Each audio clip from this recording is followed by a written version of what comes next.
আসসালামু আলাইকুম। আজকে আমরা এয়ার ফ্রায়ারে বারবিকিউ করতেছি। এই দিছি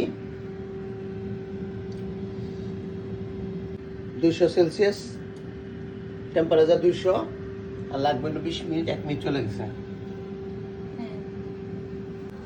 হাজব্যান্ড রেগুলার বাইরে যাওয়ার সময় একটা কথা বলবে, মেরিনেট করে রাখবে মাছ অথবা মাংস, আমি এসে এয়ার ফ্রায়ারে কুক করে নিব। এই যে দেখেন, আমি সব কিছু মাংসের পিসগুলো ছোট ছোট করা আছে, এখন আমি মেরিনেট করে রেখে দিব। হাজব্যান্ড এসে রাতের বেলায় এয়ার ফ্রায়ারে এটা কুক করে নিবে। আমার মেয়ে খেতে খুব পছন্দ করে, আমরা তিনজনে একসাথে বসে পরোটা দিয়ে এই চিকেন ফ্রাইটা খাবো। আর সাথে সস থাকবে, আর সাথে আদার সালাদ থাকবে। যাই হোক, এয়ার ফ্রায়ার এনেছে ঘরে, অনেক সুযোগ সুবিধা পেয়েছি। আর এখানে সবকিছু আইটেমই রান্না করা যায়। পিজার আইটেমটা খুব সুন্দর হয়। আমি আস্তে আস্তে সবকিছু আইটেম করব আর আপনাদের সাথে শেয়ার করব। ভালো থাকেন। আসসালামু আলাইকুম।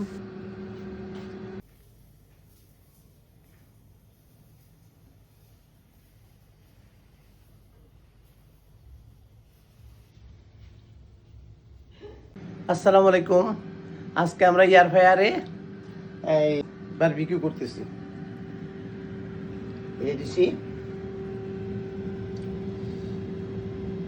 200 সেলসিয়াস টেম্পারেচার 200 আর লাগবে 20 মিনিট, 1 মিনিট চলে গেছে।